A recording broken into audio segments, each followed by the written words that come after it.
This is an interesting story. They kind of just were having fun in the studio recording for some kind of gig, supposedly. We're going to find out the real story. But this song was kind of not, they had no idea this was going to end up on the radio. And then J Edgar Hoover personally conducts a major investigation because the world thought, or somebody in the FBI thought, this was dirty. All right?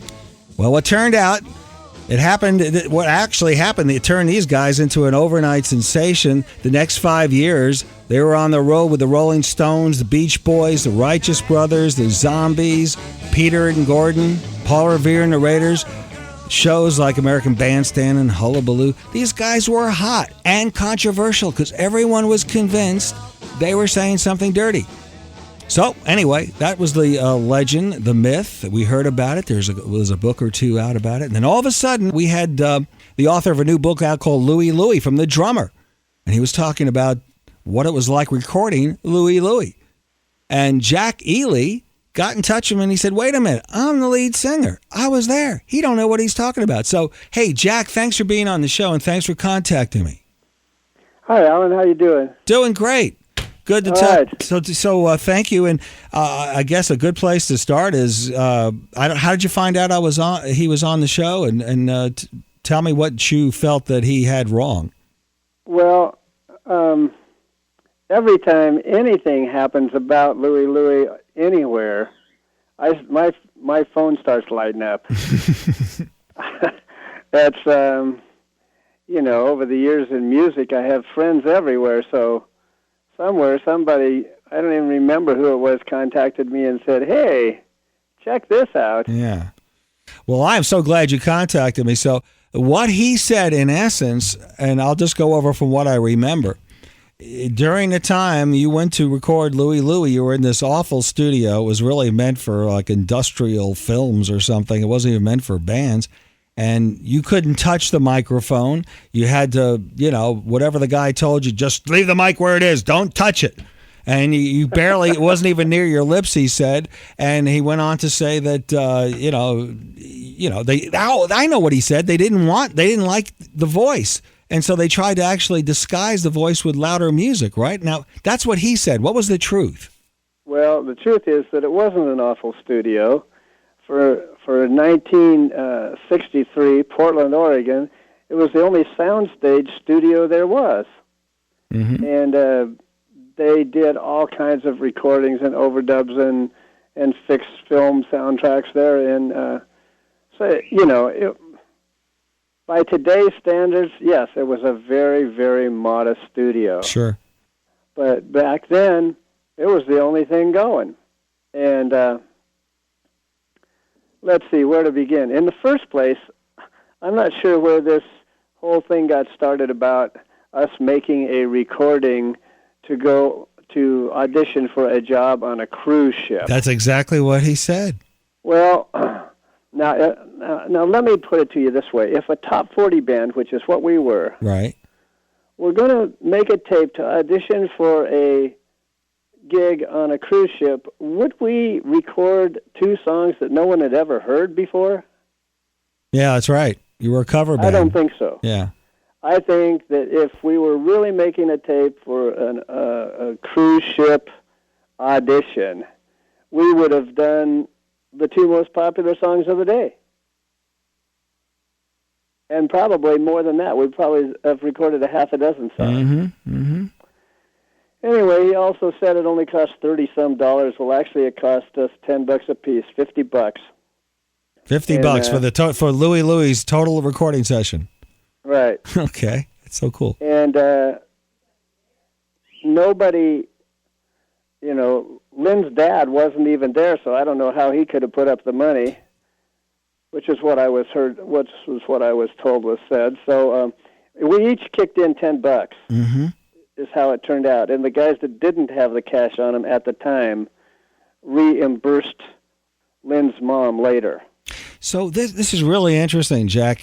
And if you just tune in, we have Jack Ely with us, the lead singer of the Kingsman, Louie Louie, and a lot of other songs, Jolly Green. Here's just a little snippet. Oh, I can't. It's not even queued up. Well, I actually was only singing Louie Louie. Oh, so you were just on the Louie Louie song. That's right. Okay. I was gone by the time the Actually, by the time the album even came out. Oh, so I see what happened. Dick Peterson, the drummer who has this book out, Louie Louie, he came later, and when he wrote about the recording session of Louie Louie, he wasn't even there, is what you're saying. No, he wasn't. Okay. Lynn Easton was the drummer on Louie Louie. Okay. And Haunted Castle, which was the backside. Right. Okay, now getting back to this. Sure, go ahead. I don't know what anybody else in the band thought, but Ken Chase, the producer, and I, the singer, thought we were making a record.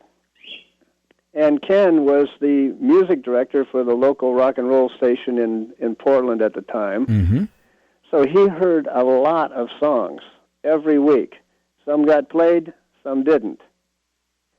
So, when he goes, "Hey, it's a take, it sounds great," we all just kind of went, "Are you sure?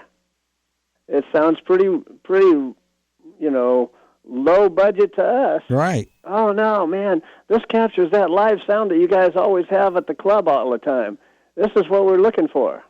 "Okay, if you say so." Because you guys you're about 16. Grumbling over the quality of the recording. You were about 16 years old, 17 years old this time? No, actually, I was 20. Oh, you were 20. Okay. Yes, I was the oldest one in the band. Okay. Lynn, Mike, and Bob were 19, and Donnie, the keyboard player, was 15 at the time. So this is interesting. So how did it get where the words were not easy to understand? Was there any attempt to try to make your voice less distinctive or something? No. In order to capture what Ken thought was the live sound, he had us set up in a circle with me standing in the middle, singing into the mic. And it still didn't sound quite right. He had us run through about 8 bars or so, and it still didn't sound quite right to him. Mm-hmm. So he had a technician come in and take the mic and put it on a boom and stick it up at the ceiling. That's about a 15-foot ceiling. So the mic was hanging probably, 18 to 24 inches off the ceiling, and I was directly under it, leaning my head back, yelling up at this mic. Really? How many feet away were you about? Well, I was approximately 5'10", so the mic's up there at 14 feet. Wow. Well, that's amazing. So that's why we didn't know what you were saying. So, well, it didn't have anything to do really with how far the mic was away from me. What it really had to do with is how words get enunciated when your head's tipped all the way back and you're yelling up. That's not interesting. Because, you see, Louie, Louie didn't come out like Louie, Louie. I would say it when I'm standing facing normal, when my head's all stretched up and back. Yeah. It came out Louie, Louie. That makes a lot of sense. Now, I think he said something that you had brace work done in your teeth. I did have braces on my teeth, but that really was inconsequential. Yeah, that had nothing to do with anything. This is great. Here lots of kids wore braces, so sure. All right, this is great. What? We're getting Jack Ely. He's setting the record straight here. There's a new book out called Louie Louie, and he's setting the record straight. He was there. He's the lead singer of Louie Louie. Now, what were you saying? What were the words? I mean, was there anything dirty in it? Oh, not a thing. The weirdest part about the whole dirty lyrics syndrome was that, number one, it was a girl whose mother was the good friends of the wife of the governor of Indiana, who told her mom, "Hey, if you play this record at 33, it sounds dirty." And so she called up her friend, the mother called up her friend, the wife of the governor of Indiana, and he banned it in the state of Indiana. The FBI never contacted me ever. For one thing, I got drafted into the Army not long after this. So. And that's why you left the band, right. But the FBI did contact Richard Berry, the original writer of the song, and he said, "They sound like the original words to me. What are you talking about?" So even though my inability to articulate correctly was foiled by my head leaning way back and yelling up there. That's so funny. The words in the ear of the hearer who had written them were very plain. It was only because no one had ever heard the song before or knew the lyrics that they sounded like they didn't make sense. Now, did J Edgar Hoover start investigating the song Louie Louie after it got on the radio or even before it got on the radio? No, Hoover didn't start investigating until after it was not only on the radio but banned in Indiana. And that prompted the FBI investigation. I see. Because you see, a side effect of this was later on they started saying there's a hidden message in the song. The FBI said that? No. Somebody started saying that. I don't know where it came from. But that prompted even more FBI, whatever the FBI does. I can't imagine what they thought. I mean, they had to strain their ears to make out what you were saying, and they said, "Oh, it's dirty. It's got to be dirty."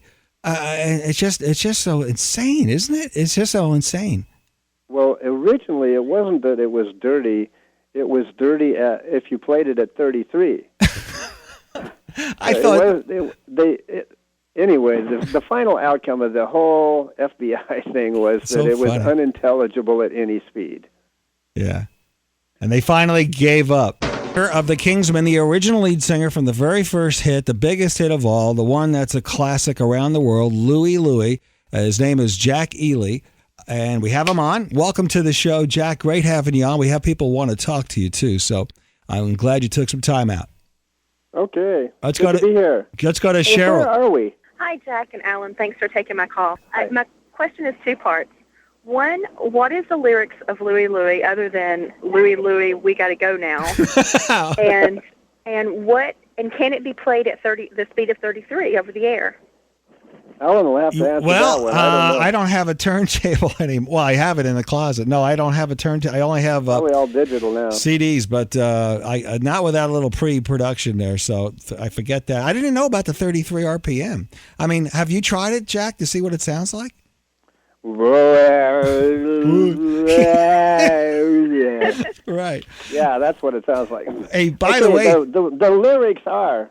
It's kind of a Jamaican love song.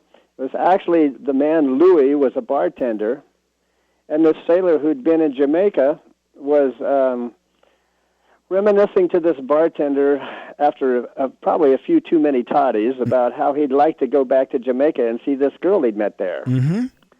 And it goes and because it's done in Jamaican dialect, it's me fine little girl, she waits for me. Me catch a ship across the sea, me sail that ship by my all alone. Me never think how I may get home. Louie, Louie, oh no, me gotta go.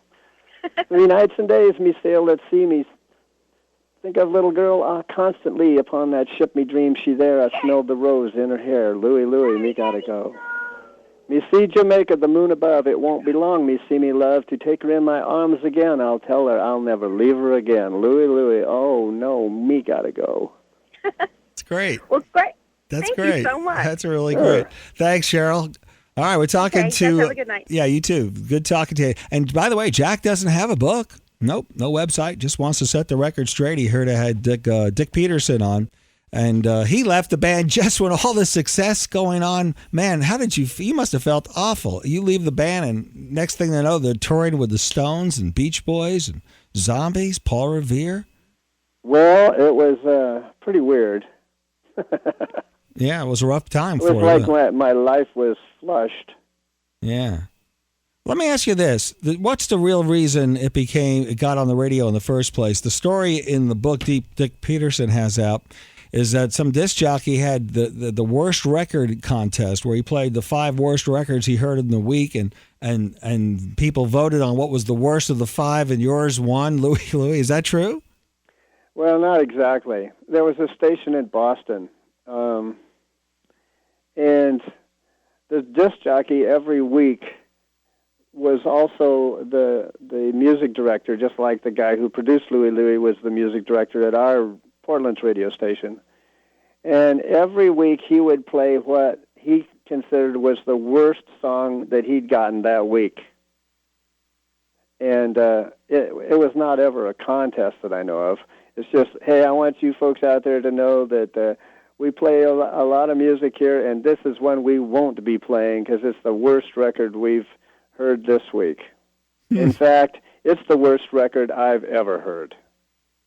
And he played it, and the phone lines just started lighting up. Where can we get this record? Will you play it again? How do we get it? That's so cool. And it was a huge hit. Did it almost went to number one, didn't it? Actually, that's kind of funny. There's a lot of politics in the music chart business. Mm-hmm. And because Billboard magazine is the only charting magazine that's still left over from the 60s, right. People credit it with having made it to number 2. Actually, the guy that ran the charts at Billboard magazine was under a whole lot of pressure not to put a song like Louie Louie in number 1, but to keep real music at the number 1 spot. Ah, I believe that. So Dominique by the Flying Nun held in there at number 1, and Louie Louie was number 2 for 17 weeks in a row. 17 weeks in a row? The Flying Nuns was number 1, and you guys were number 2. You did for 17 weeks at number 2? No, other songs bounced in and out of number 1. Oh, okay. But you guys were locked in. It was Dominique by the Flying Nun. I don't know who it was after that. Oh, that's suspicious. If you're locked in at number 2 and never got to number 1, that's right. Just that's not what I'm talking about. Right. Okay, now in Cashbox, the other music chart magazine of the day, it was number 1, and it was there for 17 weeks in a row. That's amazing. Now here's the big question. How much did you get paid for the success of that record that your voice is on? I think it was $129.62 to date, to this day. Yeah. See, this is that I know that's true. I've talked to a lot of bands. I hear it all the time. But to the average person, it says, "Wow, these are rock stars. He made $120 all these years." When people ask me about my rock and roll career in the Louie Louie era, I say you can think of us as the Jackie Robinsons of rock and roll. You know, the early baseball players barely made enough to get to the next town. Yeah. It's very true. Bands don't have it much better today either, actually. No, you know, I'm still, well, I haven't been for a few years, but a few years ago I was still in contact with Billy Gibbons from ZZ Top. Mm-hmm. And they were playing in the Portland area with 38 Special, I think. And I said, that's kind of an odd pairing. And they said, well, we have the same sponsor. And I said, what do you mean sponsor? He said, well, we couldn't even tour if we didn't have sponsors to cover to cover all our expenses. Absolutely. The ticket sales won't pay us to tour. It's absolutely true. Well, something's really gone haywire then, hasn't it, Billy? Because when we started this business, it was to make money. Yeah, unless you're, you have it in your control, like the Rolling Stones, where they control everything and they call the shots. The average band, no, there's so many expenses and bills that are tacked on to the tour. You're right, it's impossible. That's really an interesting story. Now, so you made nothing out of that, and yet that movie's an Animal House, and man, oh man, what a story. Well, gee, Jack, I really appreciate you being on. We got to talk to you more. Maybe you ought to write a book someday. And have you ever lived near Paul Revere? From that part of the world. Did you ever hang out with Paul Revere and the Raiders and those guys? Well, we did actually before the songs became a hit for our bands respectively. We did do some joint shows at times, but after they got on Columbia and we were just on lowly Wand Records, there wasn't much going on between us. All right, Jack. Well, listen, I tell you what we're going to do. Carson, if you would, I'm just going to play Louie Louie here. So since we know the lyrics now, we actually have the lead singer on. So let's play it. Yeah, you can sing along with it now, Yeah, Allan. We'll hit it. And that's right. I know the lyrics. And Jack, thanks a lot. You have a great night and a great weekend. Jack Ely, everybody. You too. We gotta go.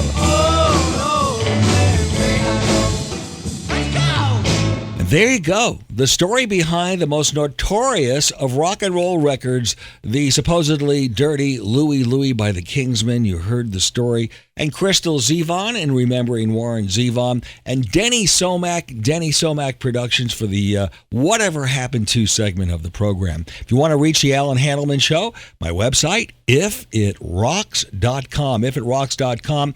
Facebook under Allan Handelman, and on Twitter at If It Rocks. Have a great week, everybody. So long, Allan here. So long, Allan Handelman, human handle in North Carolina, North Carolina. That's all, folks.